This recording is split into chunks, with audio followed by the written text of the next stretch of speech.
الحمدللہ وحدہ والصلاة والسلام علی من لا نبی بعدہ اشہد ان لا الہ الا اللہ وحدہ لا شریک لہ واشہد ان محمدا عبدہ ورسولہ اما بعد فاعوذ باللہ السمیع العلیم من الشیطان الرجیم وَإِذْ فَرَقْنَا بِكُمُ الْبَحْرَ، اور جب ہم نے تمہاری وجہ سے سمندر کو پھاڑ دیا، فَأَنْجَيْنَاكُمْ، پھر ہم نے تمہیں نجات دی، وَأَغْرَقْنَا، اور ہم نے غرق کر دیا، آلَ فرعون، فرعون کی قوم کو، وَأَنْتُمْ تَنْظُرُونَ، اور تم دیکھ رہے تھے۔ اس آیت میں اللہ رب العالمین نے بنی اسرائیل کو اپنی نعمتیں یاد دلائی ہیں کہ نعمت وہ بھی یاد کرو کہ ہم نے تمہیں نجات دی تھی۔ کس اعتبار سے؟ کہ تمہارے لیے ہم نے سمندر کو پھاڑ دیا تو تمہیں تباہی سے بچا لیا، لیکن وہاں فرعون اور اس کے ساتھیوں کو غرق کر دیا گیا۔ تو یہاں واقعے کی تفصیل موجود نہیں ہے، جبکہ قرآن مجید میں بعض جگہوں پہ اللہ رب العالمین نے کچھ تفصیل کے ساتھ وہ واقعہ بھی ذکر کیا ہے۔ مثال کے طور پہ سورہ شعراء آیت نمبر 52 سے پڑھنا شروع کریں تو وہاں سے کچھ چیزیں سمجھ آتی ہیں کہ اللہ رب العالمین فرماتے ہیں ہم نے موسیٰ علیہ السلام کی طرف وحی کی، ان اسری بعبادی، میرے بندوں کو رات کو لے کر آپ چل پڑیں، انکم متبعون، بے شک تمہارا پیچھا کیا جائے گا۔ تو یہ فرعون جادوگر بلا کر وہاں جب ناکام ہوا، دھمکیاں دینے لگا، ٹھیک ہے، اسی طرح جب یہ سارا کام ہو گیا تو اللہ رب العالمین نے موسیٰ علیہ السلام کو کہہ دیا کہ آپ اپنے ساتھیوں کو لے کر، میرے بندوں کو لے کر یہاں سے راتوں رات چل پڑیں۔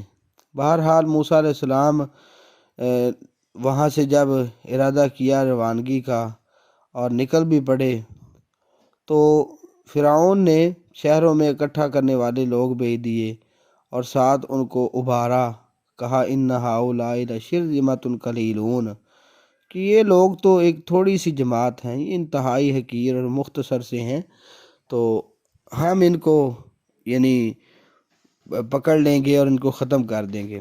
یہاں یہ بھی یاد رکھیں کہ بعض لوگ 6 لاکھ تعداد بتاتے ہیں اس وقت کے بنی اسرائیل کی، اور بائبل سے متاثر ہو کے یہ بات کہتے ہیں، جبکہ یہ بات درست نہیں ہے۔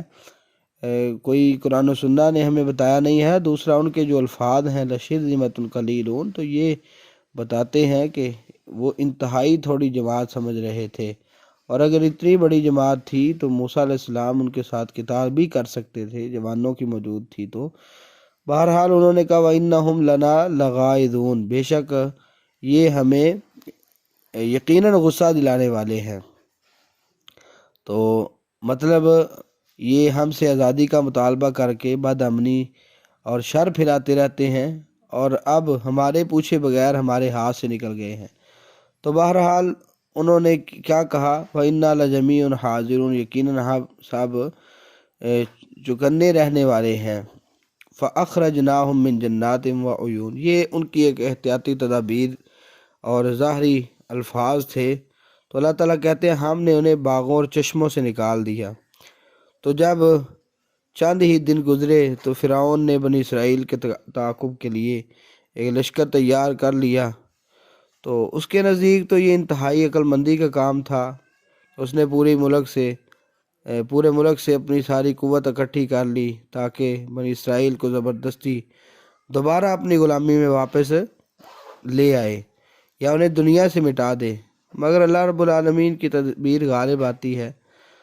تو اللہ تعالیٰ نے اس کے جو باغات تھے اور چشمے تھے اور اسی طرح خزانے اور عمدہ جگہ وہاں سے نکالا، تو اس جگہ کا وارث اللہ تعالیٰ نے بنی اسرائیل کو بنا دیا۔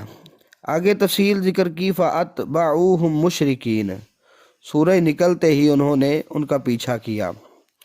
فَلَمَّا تَرَاءَ الْجَمْعَانِ قَالَ أَصْحَابُ مُوسَىٰ إِنَّا لَمُدْرَكُونَ، چلے گئے تو موسیٰ علیہ السلام کے ساتھ ہی تھے۔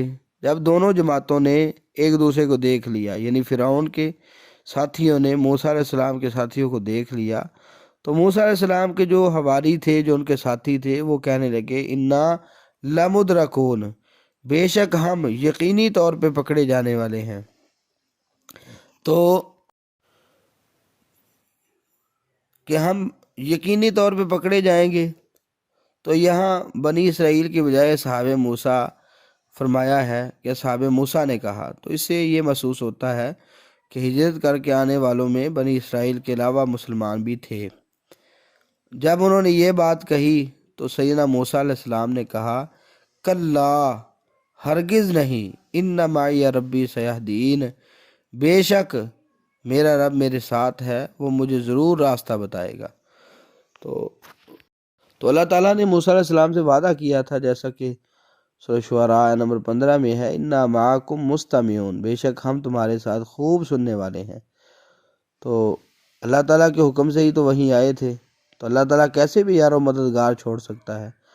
تو سیدنا موسیٰ علیہ السلام نے یہ بات کہی تو اللہ کہتے ہیں فَأَوْحَيْنَا إِلَىٰ مُوسَىٰ أَنْ أَضْرِبْ بِعَصَاكَ الْبَحْرَ، کہ ہم نے موسیٰ علیہ السلام کی طرف وحی کی کہ آپ اپنی لاٹھی سمندر پہ ماریں، فَانْفَلَقَ فَكَانَ كُلُّ فِرْقٍ كَالطَّوْدِ الْعَظِيمِ، پس وہ پھٹ گیا تو ہر ٹکڑا بہت بڑے بڑے پہاڑ کی طرح ہو گیا، بڑے پہاڑوں کی طرح۔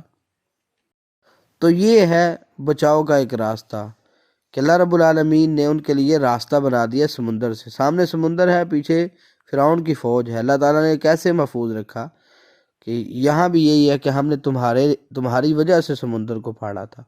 سورۃ طٰہٰ نمبر 77 میں ہے فَاضْرِبْ لَهُمْ طَرِيقًا فِي الْبَحْرِ يَبَسًا، ان کے لیے سمندر میں ایک خشک راستہ بنا۔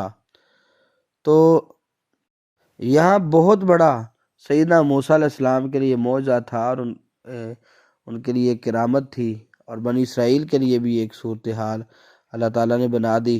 تو یہ جو بعض لوگوں کا انکار ہے، کہتے ہیں جی یہ مد و جزر ہے، اس طرح سمندر بڑھ بھی جاتا ہے، جو ہے نا گھٹ بھی جاتا ہے، یہ درست نہیں ہے۔ کیسے ایک طرف مد و جزر ہے اور کہاں پانی کا اپنی سطح ہموار رکھنے کے بجائے بہت بڑے بڑے پہاڑوں کی صورت میں تھم جانا، تو یہ اصل میں اللہ تعالیٰ کی طرف سے ایک معجزہ تھا۔ تو اللہ تعالیٰ نے اس طرح بنی اسرائیل کو اور سیدنا موسیٰ علیہ السلام کے ساتھیوں کو بچا لیا۔ تو دوسرے جو تھے ان کو اللہ رب العالمین نے غرق کر دیا۔ اس سارے واقعے کو ذکر کر کے اللہ تعالیٰ فرماتے ہیں ان فی ذلک لآیہ وما کان اکثرهم مؤمنین، بے شک اس میں یقیناً عظیم نشانی ہے اور ان کے اکثر ایمان لانے والے نہیں ہیں۔ اور وَإِنَّ رَبَّكَ لَهُوَ الْعَزِيزُ الرَّحِيمُ، اور تیرا رب یقینی طور پہ سب پر غالب ہے اور بے حد رحم کرنے والا ہے۔ تو اس سے معلوم ہوتا ہے اللہ تعالیٰ غالب ہے، سب کچھ کرنے والا ہے۔ یہ معجزہ جو اللہ نے عطا کیا تو اللہ تعالیٰ سے یعنی ایسا نہیں ہے کہ اللہ کر نہیں سکتا، اللہ ہر چیز پہ غالب ہے۔ تو آخر کار جب موت کے منہ میں تھا تو فرعون یہ پکار اٹھا تھا کہ میں بھی رب کو مانتا ہوں، ایمان لاتا ہوں، لیکن اس وقت فائدہ نہیں ہوا۔ موت کی کیفیت جب طاری ہو جاتی ہے تو اس وقت انسان کلمہ بھی پڑھے، استغفار بھی کرے۔ تو قرآن و حدیث کے دلائل سے ہمیں یہ بات معلوم ہوتی ہے کہ انسان کے لیے پھر توبہ کا یا ایمان لانے کا کوئی فائدہ نہیں ہے۔